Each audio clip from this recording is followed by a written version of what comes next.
Kadambari silks కళ్యాణం కమనీయం anniversary sale సందర్భంగా బెస్ట్ ఆఫర్స్ ఫ్లాట్ 50% డిస్కౌంట్.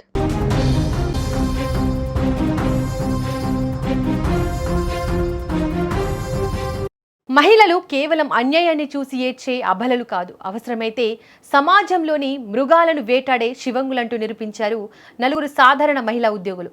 తాము నమ్మి పనిచేస్తున్న చోటే యజమాని నయవంచనకు పాల్పడితే భయపడి ఇంట్లో కూర్చోలేదు. అతని గుట్టు రట్టు చేయడానికి సినిమా రేంజ్లో ప్లాన్ చేశారు. రహస్య కెమెరా పెట్టారు. ఆ యజమాని చేసిన దారుణాన్ని రెడ్ హ్యాండెడ్గా పట్టుకున్నారు. రాజస్థాన్లోని చురు జిల్లా రాజ్గఢ్ పరిధిలోని సదుల్పూర్లో ఈ షాకింగ్ ఘటన వెలుగులోకి వచ్చింది. ఇక్కడ భవానీ శంకర్ ఖత్రి అనే వ్యక్తి ఒక బ్యూటీ పార్లర్ నడుపుతున్నాడు. ఆ పార్లర్లో నలుగురు మహిళా ఉద్యోగులుగా చేరారు.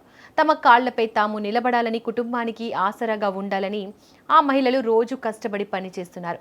అయితే గత కొంతకాలంగా ఆ యజమాని భవానీ శంకర్ ప్రవర్తనలో తేడా వచ్చింది. ఆ మహిళా సిబ్బందికి రోజు మధ్యాహ్నం లేదా సాయంత్రం సమయంలో విపరీతమైన మత్తు, నీరసం రావడం ప్రారంభమైంది. తమ శరీరంలో తెలియని మార్పులు, తాము స్పృహలో లేనప్పుడు తమపై ఎవరో లైంగిక దాడికి పాల్పడుతున్నారనే ఘోరమైన అనుమానం ఆ నలుగురు యువతులకు కలిగింది. సాధారణంగా అయితే ఇలాంటి టైంలో చాలామంది మహిళలు లోపల కుంగిపోతారు. కానీ వీరు మాత్రం ఆ మృగాడిని వదిలే ప్రసక్తే లేదనుకున్నారు. ఆ నలుగురు మహిళలు ఒకచోట కూర్చొని ఆలోచించారు. కేవలం అనుమానంతో నిందిస్తే సమాజం నమ్మదు, చట్టం ఒప్పుకోదు, పక్కా ఆధారాలు కావాలి. అందుకోసం ఆ నలుగురు మహిళలు ఒక మాస్టర్ ప్లాన్ వేశారు. పార్లర్ లోపల ఎవరికి, ముఖ్యంగా ఆ యజమానికి అస్సలు అనుమానం రాకుండా ఒక మొబైల్ ఫోన్ కెమెరాను రహస్యంగా అమర్చారు. ఆ తర్వాత రోజులాగే తాము ఏమి ఎరగనట్టు డ్యూటీకి వచ్చారు. వారు అనుకున్నట్టే ఆ మృగాడు భవానీ శంకర్ ఖత్రి తన బుద్ధి బురదలోకి లాగిందే. మహిళా సిబ్బంది తాగే నీటి పాత్ర దగ్గరకు వెళ్ళాడు. చుట్టుపక్కల ఎవరూ లేరని చూసుకొని జేబులో నుంచి ఒక అనుమానాస్పద మత్తుమందు బిళ్లను తీసి ఆ నీళ్లలో కలిపేశాడు. వాడు చాలా తెలివిగా చేశాననుకున్నాడు. కానీ వాడి పాపం పండి ఆ సీన్ మొత్తం మొబైల్ కెమెరాలో రికార్డ్ అయిపోయింది.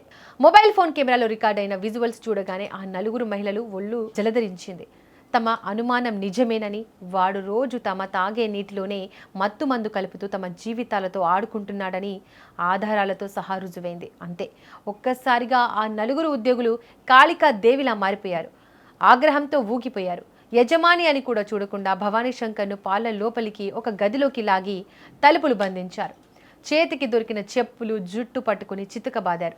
నమ్మి వస్తే మా నీళ్లలోనే మత్తుమందు కలుపుతావా అంటూ చెప్పులతో దేహశుద్ధి చేశారు. ఆ మృగాడు తప్పు ఒప్పుకుంటూ కాళ్లపై పడ్డా వదల్లేదు.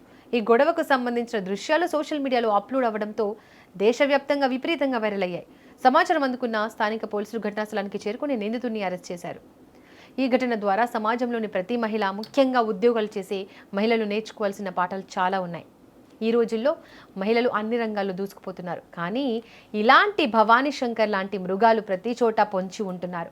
అందుకే మహిళలు ఉద్యోగ స్థలాల్లో ఈ జాగ్రత్తలు తప్పనిసరిగా పాటించాలి. మొదటిది, ఆఫీస్లో లేదా పనిచేసే చోట మీ ప్రమేయం లేకుండా ఎవరైనా తెచ్చి ఇచ్చే డ్రింక్స్, కాఫీ, టీలను తాగేటప్పుడు అలర్ట్గా ఉండండి.